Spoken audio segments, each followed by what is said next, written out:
नमस्कार विद्यार्थी मित्रांनो, मी भाग्यश्री वठारे द इन्फिनिटी अकॅडमीमध्ये आपल्या सर्वांचं स्वागत करत आहे। तर विद्यार्थी मित्रांनो, आपण पाठीमागच्या व्हिडिओमध्ये स्टेट बोर्डची पुस्तके कशी वाचावीत आणि कोणकोणती वाचावीत याच्याबद्दल आपण माहिती जाणून घेतली। तर आजच्या व्हिडिओमध्ये आपण स्पर्धा परीक्षेमध्ये एनसीईआरटीच्या पुस्तकांचं महत्त्व आणि त्याच्यामध्ये महत्त्वाचं म्हणजे एमपीएससीसाठी एनसीईआरटीची कोणकोणती पुस्तकं वाचायची ही माहिती आपण आजच्या व्हिडिओमध्ये जाणून घेऊयात। तर त्यापूर्वी मी आधी तुम्हाला सांगेन का त्याच्यापूर्वीचा जो आपण स्टेट बोर्डची पुस्तकं कशी वाचायची त्याच्यामध्ये एक गोष्ट सांगायची राहिली की स्टेट बोर्डची पुस्तकं कोणत्या वेबसाईटवरती जाऊन बघायची किंवा कोणत्या वेबसाईटवरून कोणत्या ठिकाणाहून डाउनलोड करायची। तर कोविडच्या पार्श्वभूमीवरती शाळा कॉलेज सगळंच बंद होतं। तर स्टेट बोर्डनी एक विद्यार्थ्यांसाठी खूप इनिशिएटिव्ह उपक्रम सुरू केला होता, तर बालभारतीचा। तर आपली 1ली ते 12वी पासूनची जी काही सगळी स्टेट बोर्डची पुस्तकं आहेत आणि आपल्याला त्याच्यामध्ये लागणारी 5वी ते 12वीची स्टेट बोर्डची जी पुस्तकं होती ती ई balbharti.in ह्या वेबसाईटवरती तुम्हाला सगळी स्टेट बोर्डची पुस्तकं मिळून जातील। www.ebalbharti.in या वेबसाईटवरती तुम्ही जा आणि स्टेट बोर्डची पुस्तकं सगळी डाउनलोड करून घ्या किंवा तिथे जाऊन तुम्ही वाचू शकता। तर आज आपण बघूया स्पर्धा परीक्षांमध्ये एनसीईआरटी पुस्तकांचं महत्त्व काय आहे आणि त्याच्यामध्ये महत्त्वाचं एमपीएससीसाठी एनसीईआरटीची कोणकोणती पुस्तकं वाचायची हे आज आपण जाणून घेऊया। मी जसं आधीच्या व्हिडिओमध्ये म्हटले की काही मुलं स्टेट बोर्डची पुस्तकं वाचण्यामध्येच 1 वर्ष खर्च करतात, काही मुलं एनसीईआरटीची पुस्तकं वाचण्यामध्येच 1 वर्ष घालवतात। पण तसं न करता आपल्याला सिलेबस डोळ्यासमोर ठेवून नेमकी कोणती पुस्तकं वाचायची आहेत ते आज आपण बघणार आहोत। तर आता जसं स्टेट बोर्डची पुस्तकं का आणि कशी वाचायची तसंच एनसीईआरटीची पुस्तकं का वाचायची त्याचं एक म्हणजे त्या विषयाचा बेस पक्का करण्यासाठी आणि त्या विषयाच्या कन्सेप्ट ह्या क्लिअर करण्यासाठी। आता यूपीएससीचा अभ्यास जे करणारी मुलं आहेत त्यांना तर पूर्ण सगळी 5वी ते 12वीची एनसीईआरटीची पुस्तकं वाचावी लागणार आहेत, पण आपण एमपीएससीसाठी कोणकोणती पुस्तकं वाचावी लागतील त्याचा आपण अभ्यास करणार आहोत। आता काही मुलांना असं वाटेल की मी तर यूपीएससीचा अभ्यास करतो, एमपीएससीचा अभ्यास करतो, मला एमपीएससीचा अभ्यास करताना काय गरज आहे एनसीईआरटीची पुस्तकं वाचण्याची? तर नाही, काही ठराविक पुस्तकं एनसीईआरटीची सुद्धा राज्यसेवा आणि कंबाईनला तुम्हाला वाचावीच लागणार आहेत। तर त्यासाठी तुम्हाला ह्या व्हिडिओचा नक्कीच फायदा होईल। तर बघूया आज आपण एनसीईआरटीची कोणकोणती पुस्तकं राज्यसेवा आणि कंबाईनच्या परीक्षेसाठी वाचायची आहेत। आता एनसीईआरटीच्या पुस्तकामध्ये जो कंटेंट आहे त्यामधला कंटेंटवरती कधी आहे अशा लाईन आलेल्या आहेत राज्यसेवेच्या पेपरमध्ये सुद्धा। तुम्ही जर 2013चा पेपर बघितला तर त्याच्यामध्ये खूप सारे प्रश्न हे एनसीईआरटीमधून आलेले आहेत, कारण आता आयोगाचे म्हणजे स्टेट बोर्डच्या रिलेटेड बरेच प्रश्न विचारून झालेले आहेत। आता मुलांना एखाद्या विषयाचं जे पुस्तक माहिती असतं म्हणजे खूप ते पुस्तक फेमस असतं तेच पुस्तक मुलं वाचतात, पण आयोगाला माहिती झालं आहे कारण त्या पुस्तकातले सर्व प्रश्न विचारून झाले असतात आणि मुलांना आयोगाला माहिती असतं की मुलं हा विषय म्हटला की हेच पुस्तक वाचतात। तर आयोग त्यातले जास्त प्रश्न टाकत नाही, त्यामुळे आपल्याला डीपमध्ये जाऊन त्या विषयाचा अभ्यास करणं गरजेचं आहे आणि त्यासाठी एमपीएससी आणि कंबाईनच्या परीक्षेसाठी सुद्धा तुम्हाला एनसीईआरटीची पुस्तकं वाचणं गरजेचं आहे। तर एक लक्षात ठेवा, स्टेट बोर्डची पुस्तकं डाउनलोड करण्यासाठी www.ebalbharti.in या वेबसाईटवरती तुम्हाला जायचं आहे आणि एनसीईआरटीची पुस्तकं तुम्हाला जर बघायची असतील किंवा डाउनलोड करायची असतील किंवा वाचायची असतील तर तुम्हाला ई पाठशाला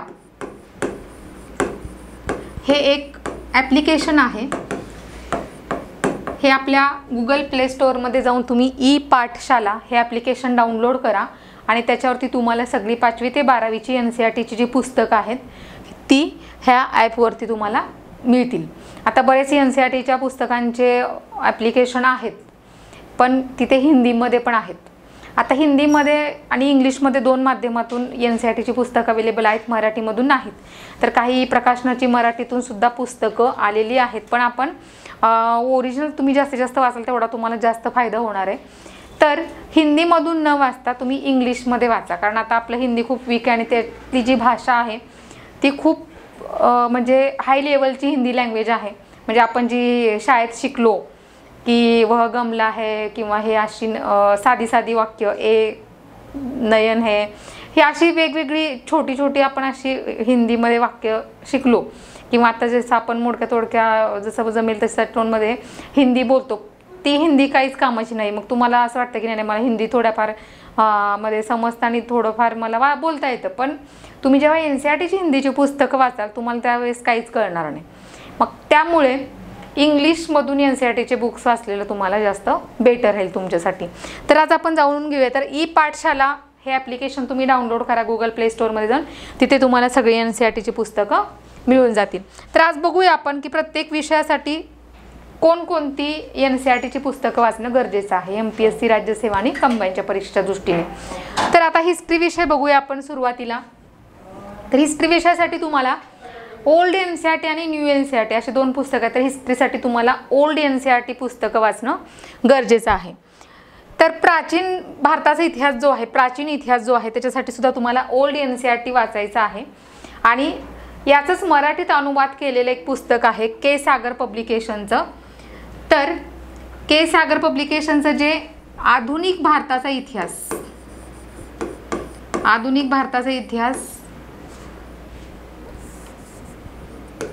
प्राचीन भारताचा इतिहास जे आहे एन्शियंट हिस्ट्रीचं, तर ते तुम्हाला पुस्तक वाचणं गरजेचं आहे. म्हणजे तुम्ही NCERTचं पण वाचू शकता आणि हे के सागरचं प्राचीन भारताचा इतिहास जे आहे ते सुद्धा तुम्ही वाचू शकता.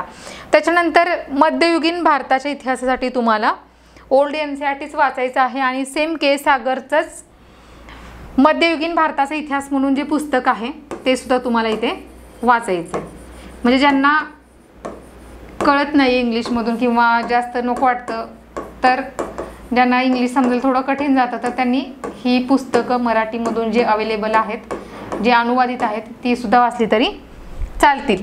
आणि मॉडर्न हिस्ट्री जे आहे, तर आधुनिक भारताचा इतिहास त्यासाठी सुद्धा तुम्हाला ओल्ड NCERT वाचणं गरजेचं आहे. आणि सेम के सागरचंच जे आधुनिक भारताचा इतिहास आहे ते एक तुम्हाला पुस्तक वाचणं गरजेचं आहे.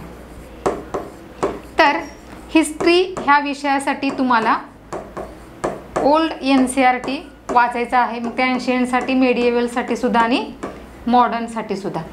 तर ही 3 पुस्तकं तुम्हाला हिस्ट्री ह्या विषयासाठी वाचायची आहेत ओल्ड NCERTची. ओके. त्याच्यानंतर आपण पुढे बघूया जॉग्रॉफीसाठी तुम्हाला काय काय वाचायचं आहे. आता हा विषय जॉग्रॉफी असा आहे की जो तुम्हाला प्रत्येक परीक्षेला असणारच आहे. त्यामुळे तुम्हाला MPSC राज्यसेवा आणि कंबाईनसाठी सुद्धा NCERT जॉग्रॉफी वाचणं गरजेचं आहे. कारण तुमचा जो राज्यसेवेचा मुख्य परीक्षेचा जो पेपर आहे, 150 प्रश्न असतात त्याच्यामध्ये, तर त्यातले 90 किंवा 90+ जे क्वेश्चन आहेत ते तुम्हाला जॉग्रॉफीवरती असणार आहेत. त्यामुळे तुम्हाला तिथे NCERT वाचणं मस्ट आहे. तर जॉग्रॉफीमध्ये NCERTची पुस्तकं कोणती कोणती वाचायची बघा. तर इथे तुम्हाला टोटल 4 पुस्तकं वाचायची गरज आहे जॉग्रॉफीची, टोटल 4. आता 4 पुस्तकं कोणकोणती वाचायची जॉग्रॉफीची, तर 11th स्टँडर्डची 2 आहेत आणि 12th स्टँडर्डची 2 आहेत. आता 11वीचं कोणकोणतं आहे, फंडामेंटल ऑफ फिजिकल जॉग्रॉफी. आता ह्याच्यामध्ये तुम्हाला मेन्सला खूप सारे प्रश्न असतात आणि प्रिलिम्सला सुद्धा असतात. त्यामुळे तुम्हाला राज्यसेवा आणि कंबाईनच्या दृष्टीने 11वीचं फंडामेंटल ऑफ फिजिकल जॉग्रॉफी हे पुस्तक वाचणं गरजेचं आहे. आणि इंडिया फिजिकल एन्व्हायरमेंट, प्राकृतिक हवामान, प्राकृतिक भूगोल, भारत हवामान, ह्याच्यावरती सुद्धा तुम्हाला जास्तीत जास्त प्रश्न हे विचारले जातात. त्यामुळे जॉग्रॉफीसाठी फक्त तुम्हाला 4 पुस्तकं वाचणं गरजेचं आहे. 11th स्टँडर्डचं फंडामेंटल ऑफ फिजिकल जॉग्रॉफी आणि इंडिया फिजिकल एन्व्हायरमेंट. त्याच्यानंतर 12th स्टँडर्डची 2 पुस्तकं आहेत, फंडामेंटल्स ऑफ ह्युमन जॉग्रॉफी, मानवी भूगोल. याच्यावरती सुद्धा तुम्हाला मुख्य परीक्षेमध्ये प्रश्न असतात. आणि दुसरं आहे पीपल अँड इकॉनॉमी, तर आर्थिक भूगोल त्याच्यामध्ये आहे, तो सुद्धा तुम्हाला वाचायचा आहे. लोकसंख्या आणि आर्थिक भूगोल, आणि हा झाला मानवी भूगोल.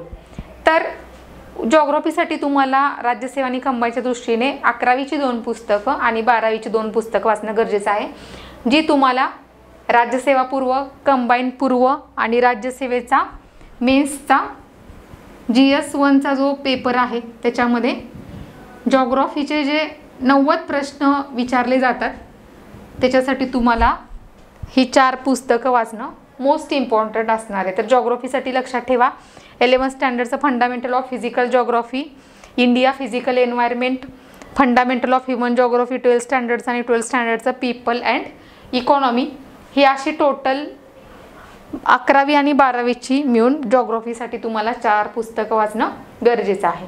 त्याच्यानंतर आपण पुढे जाऊन बघूया की पॉलिटीसाठी तुम्हाला कोणती पुस्तकं वाचावी लागणार आहेत. तर पॉलिटीसाठी फक्त तुम्हाला 2 पुस्तकं वाचणं गरजेचं आहे. एक म्हणजे 11th स्टँडर्डचं कॉन्स्टिट्यूशन ॲट वर्क, जे खूप महत्त्वाचं आहे, आणि दुसरं आहे 12thचं politics in India since independence. तर ही 11वीचं आणि 12वीची 2 पुस्तकं आहेत ती पॉलिटीसाठी तुम्ही वाचायलाच हवी. कारण पॉलिटीचा जो पेपर आहे आपला, मेन्सचा पण असेल, पूर्व असेल, कंबाईन पूर्व असेल, तर तुम्हाला ASOची मेन्स असेल, तर त्याच्यामध्ये हे जे 2 पुस्तकं आहेत ते 2 पुस्तकं तुम्हाला खूप मदत करणार आहेत. तर पॉलिटीसाठी तुम्हाला कॉन्स्टिट्यूशन ॲट वर्क 11th स्टँडर्डचं आणि 12th स्टँडर्डचं politics in India since independence ही 2 पुस्तकं वाचणं गरजेचं आहे. तर त्याच्यानंतर आपण पुढे जाऊन बघूया इकॉनॉमिक्ससाठी काय वाचायचं आहे NCERTचं. तर NCERTचं फक्त इकॉनॉमिक्ससाठी फक्त तुम्हाला 11वीचं एकच पुस्तक वाचणं गरजेचं आहे, इकॉनॉमिक्स इन इंडिया, भारतातील अर्थशास्त्र. तर हे एक पुस्तक आहे 11th स्टँडर्डचं, ते तुम्हाला इकॉनॉमिक्ससाठी वाचणं गरजेचं आहे. ओके. आणि तुम्हाला मी मागच्या व्हिडिओमध्ये स्टेट बोर्ड पण तुम्हाला कोणते कोणते वाचायचे ते सांगितलेलं आहे, 9वी 10वी 11वी आणि 12वी, आणि इथे फक्त तुम्हाला 11th स्टँडर्डचं NCERT वाचणं गरजेचं आहे. त्याच्यानंतर आपण पुढे जाऊन बघूया की सायन्ससाठी काय काय वाचायचं आहे.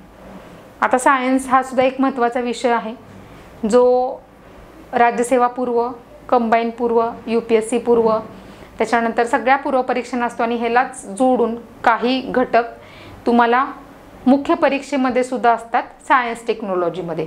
तर त्याच्यासाठी बघा कोणती कोणती पुस्तकं वाचायची आहेत. आता जनरल सायन्स 6वी ते 10वीची जी पुस्तकं आहेत ही टोटल मिळून होतात 5 पुस्तकं. ही 5 पुस्तकं तुम्हाला प्रिलिम्स आणि मेन्सच्या दृष्टीनं महत्त्वाचे आहेत. राज्यसेवा पूर्व आणि राज्यसेवा मुख्य ही टोटल 6वी ते 10वी पर्यंतची 5 पुस्तकं. त्याच्यानंतर तुम्हाला 11वीचं केमिस्ट्रीसाठी चॅप्टर नंबर 14वा जो आहे तो वाचायचा आहे, आणि त्याच्यानंतर बायोलॉजीमध्ये चॅप्टर नंबर 4 आणि 5 हे फक्त 2 चॅप्टर तुम्हाला वाचणं गरजेचं आहे. त्याच्यानंतर 12thमध्ये केमिस्ट्रीचं चॅप्टर नंबर 16 आणि बायोलॉजीचं चॅप्टर नंबर 8, 9 आणि 10. तर 6वी ते 10वी हे सगळी पुस्तकं तुम्हाला वाचायची आहेत, त्यातले सगळे चॅप्टर तुम्हाला वाचायचे आहेत. हे टोटल एकूण प्री आणि मुख्य साठी 5 पुस्तकं तुम्हाला कव्हर करायची वाचायची आहेत. आणि केमिस्ट्रीचा 11वीचा चॅप्टर नंबर 14 आणि चॅप्टर नंबर 4 आणि 5 बायोलॉजीचा, आणि 12thमध्ये केमिस्ट्रीचा चॅप्टर नंबर 16 आणि चॅप्टर नंबर 8, 9, 10 बायोलॉजीचे एवढे चॅप्टर सगळे तुम्हाला वाचणं गरजेचं आहे जनरल सायन्सचं. मग त्याच्यामध्ये 6 to 10th पर्यंत तुम्हाला फिजिक्स असेल, केमिस्ट्री असेल, बायोलॉजी असेल आणि हेल्थ सायन्स असेल, हे 4ही घटक जे आहेत आपल्या सायन्समध्ये असलेले ते सर्व ह्या तुम्हाला 5 पुस्तकामध्ये कव्हर होणार आहेत. आणि सगळ्यात शेवटी आपला हे विषय महत्त्वाचा तो म्हणजे एन्व्हायरमेंट अँड इकॉलॉजी, पर्यावरण आणि पारिस्थितिकी.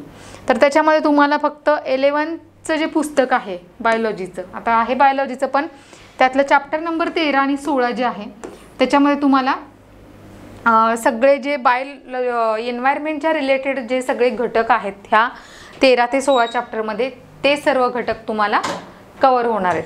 आणि त्याच्यानंतर ICSE बोर्ड जे आहे, आता जसं CBSE बोर्ड आहे, आता CBSE बोर्डसाठी सगळी पुस्तकं असतात ती म्हणजे NCERTची.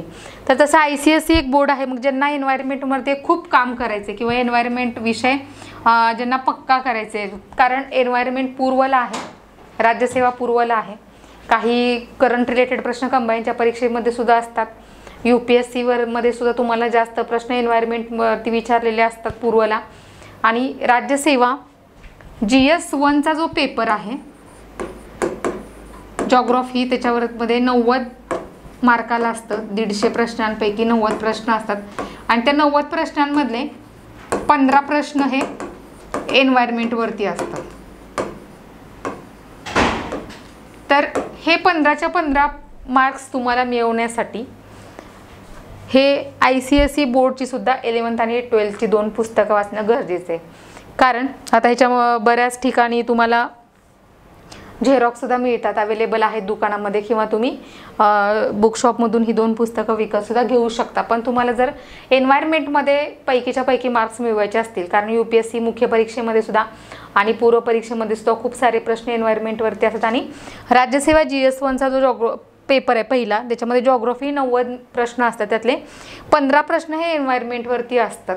तर तो 3 स्टार घटकामधला पर्यावरण हा एक घटक आहे GS1 मुख्य परीक्षेमध्ये. त्यामुळे तुम्हाला ही ICSE बोर्डची 11th आणि 12th स्टँडर्डची जी 2 पुस्तकं आहेत ती सुद्धा तुम्ही वाचा. तर ह्या पद्धतीने तुम्ही कंबाईन आणि राज्यसेवा ह्या दोन्ही परीक्षेच्या दृष्टीने, पूर्व असेल किंवा मुख्य असेल, तर हे आता जशी आपण सांगितली history, geography, polity, economics, general science आणि एन्व्हायरमेंट, आत्ता आपण जे पुस्तकं कोणकोणती वाचायची ते सांगितलेलं आहे त्या पद्धतीनं तुम्ही वाचा. कारण तुम्ही जर आधीचे पेपर बघितले 2013चा असेल, 2014चा असेल, तर आहे अशा लाईन NCERTच्या पुस्तकामधील आलेल्या आहेत. त्यामुळे तुम्हाला NCERTची पुस्तकं जरी तुम्ही MPSC करत असाल तर मला NCERT वाचावं लागणार नाही, हा जो गैरसमज आहे तो काढून टाका. कारण MPSC सुद्धा NCERTच्या पुस्तकातील आहे अशा लाईन परीक्षेमध्ये टाकत आहे. त्यामुळे तुम्हाला NCERTची पुस्तकं वाचायलाच पाहिजेत. तर आजच्या व्हिडिओमध्ये आपण सगळी NCERTची पुस्तकं कशा पद्धतीने आणि कोणकोणती वाचायची आपण पाहिलेलं आहे.